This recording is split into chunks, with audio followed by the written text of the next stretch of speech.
History is not what you were taught. It's not a clean timeline of heroes and villains, not a parade of monuments frozen in marble and bronze. History is a living thing, breathing, bleeding, evolving. And sometimes it lies, not by accident but by design, because the stories we tell about the past shape who we believe we are today. And those who control the past control the future. This is not a conspiracy theory. This is how civilizations have always worked. They don't just build armies and economies. They build myths. They engineer legends. They create figures so powerful, so perfect, that they transcend humanity itself. And sometimes, those figures never existed at all. Consider this. Every empire that has ever risen to dominate the world did so not merely through conquest, but through narrative. The Romans understood this. They didn't just defeat Carthage. They erased it so completely that for centuries, historians debated whether Hannibal's victories were exaggerated, whether the threat was ever real. The British Empire didn't just colonize half the globe, they rewrote the histories of the peoples they conquered, replacing indigenous narratives with their own. The Soviet Union didn't just fight ideological wars. They airbrushed entire people out of photographs, making dissidents vanish as if they had never drawn breath. This is the pattern. Power doesn't just demand control of territory, it demands control of memory. But here's what makes this truly unsettling. We assume this happened only in the distant past, in ages of propaganda and limited information. We tell ourselves that modern scholarship, archaeology, and technology have made such deceptions impossible. We believe we've reached an age of historical transparency. We're wrong, because the most effective lies aren't the obvious fabrications. They're the stories that feel so right, so necessary, that we never think to question them. They're the legendary warriors who embody everything a culture wants to believe about itself. The brilliant strategists whose wisdom seems too perfect, too timely. The revolutionary leaders who emerge exactly when a movement needs a symbol. These are the figures that change history, and some of them never existed. Take Pope Joan, the woman who allegedly became Pope in the 9th century, disguising herself as a man and ascending to the throne of St. Peter before being discovered when she gave birth during a procession. For centuries, this story was accepted as fact. Statues depicted her. Chronicles recorded her reign. The Catholic Church itself had to repeatedly refute the tale because it was so widely believed. Here was a perfect narrative, a woman exposing the hypocrisy of male religious power, a scandal at the heart of Christendom. It satisfied medieval anti-clerical sentiment. It gave Protestant reformers ammunition. It provided feminist historians with an icon. It was powerful precisely because it wasn't true. The fabrication served so many purposes that its veracity became irrelevant. Or consider Prester John, the legendary Christian king who supposedly ruled a vast kingdom somewhere in the east. First thought to be in India, then relocated to Ethiopia as geographical knowledge expanded. For 300 years, European powers searched for this mythical ally who would help them defeat Islam and reclaim Jerusalem. Popes wrote letters to him. Explorers died, seeking his kingdom. Diplomatic missions were launched into the unknown. The Portuguese spent decades trying to find him, their entire strategy of African exploration partly motivated by this phantom monarch. Here was a figure who never drew breath, yet he redirected the course of empires, altered trade routes, and changed the map of the known world.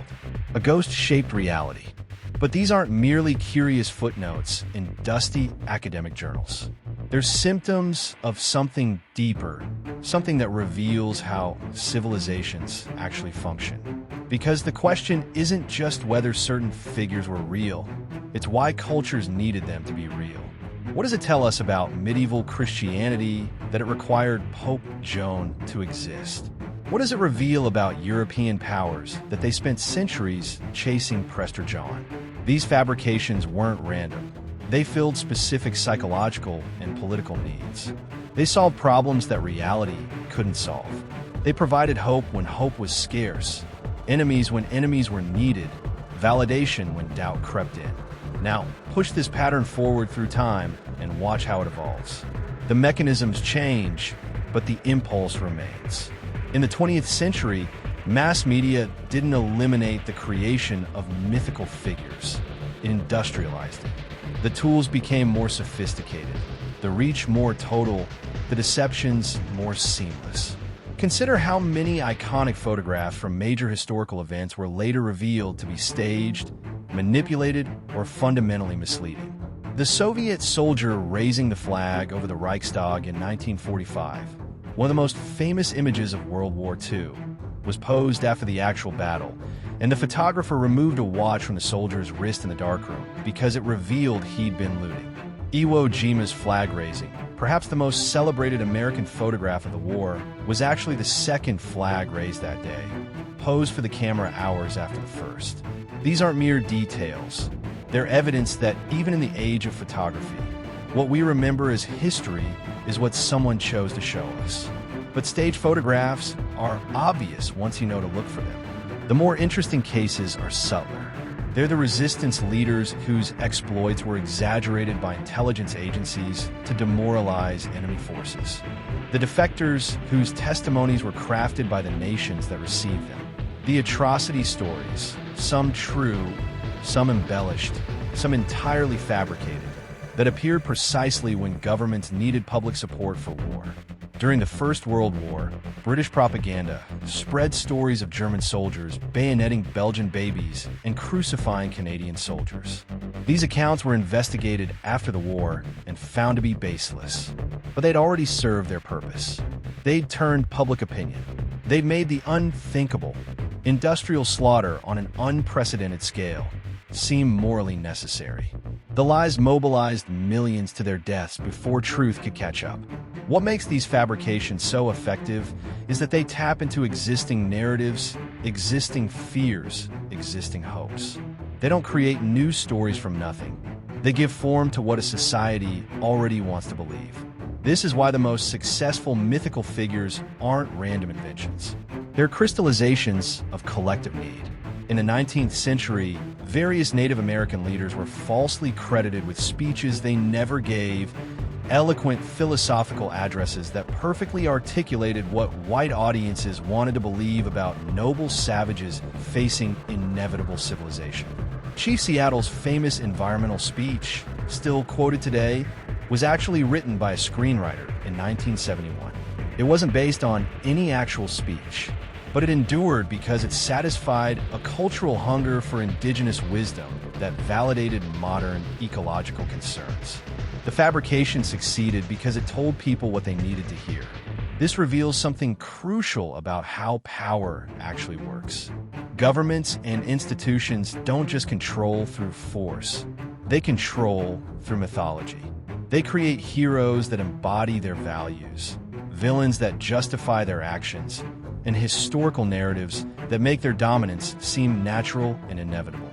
When the United States needed to present the Cold War as an existential struggle between freedom and tyranny, countless stories emerged of Soviet brutality, some documented, some exaggerated, some invented.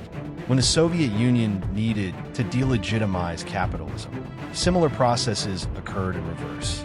Both sides created pantheons of heroes and rogues galleries of villains, and the truth became whatever served the narrative. Intelligence agencies on both sides literally fabricated documents, testimonies, and evidence, understanding that in ideological warfare, perception matters more than fact. And this brings us to the uncomfortable present. Because if you think this stopped, if you believe we've evolved beyond such manipulations, you're not paying attention.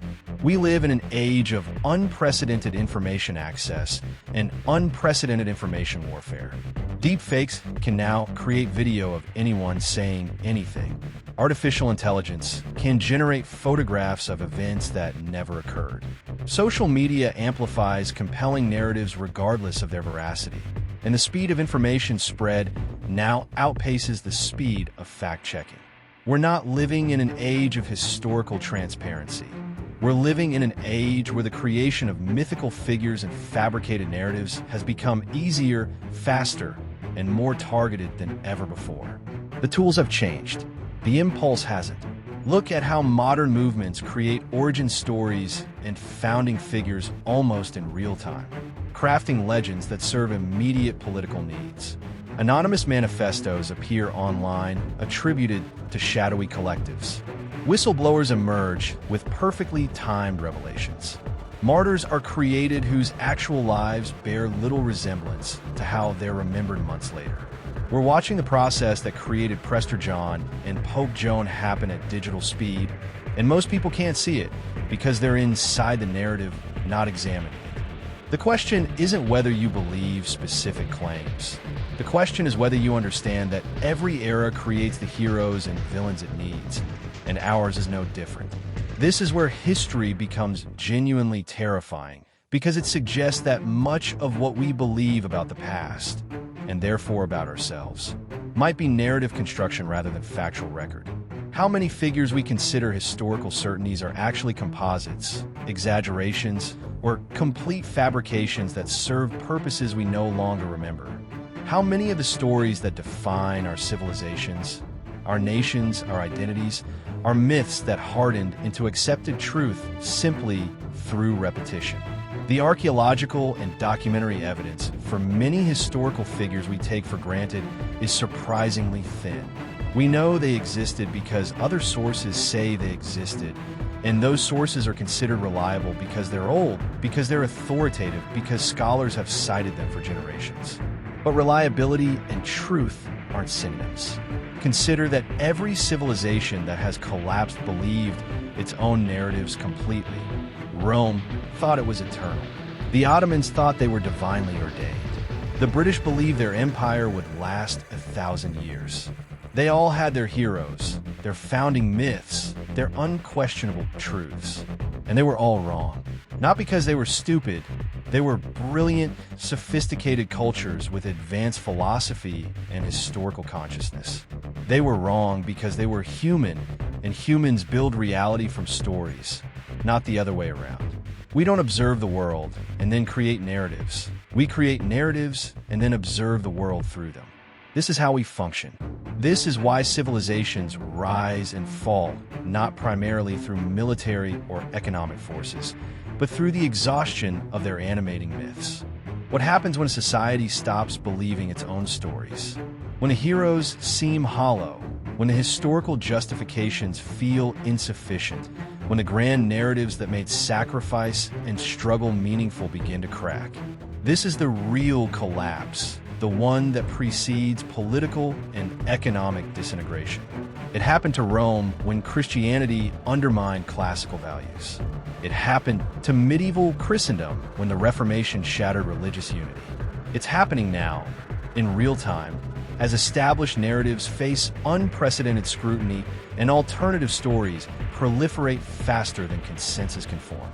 We're not just in an information crisis, we're in a meaning crisis, and meaning is what civilizations run on. So here's what history is actually warning us about. It's not warning us about specific policies or leaders or threats. It's warning us that every civilization that ever existed believed it had figured out the truth, believed its power was justified, believed its story was the correct one. And every single one of them was operating on a foundation that included fabrications, myths, and convenient lies that serve specific purposes. The question facing us now isn't whether our society does this. It's whether we can survive the realization that we do. Because once you see that history is constructed, that heroic figures might be fictional, that the narratives binding us together could be myths, you face a choice. You can pretend you didn't notice and retreat into comforting stories.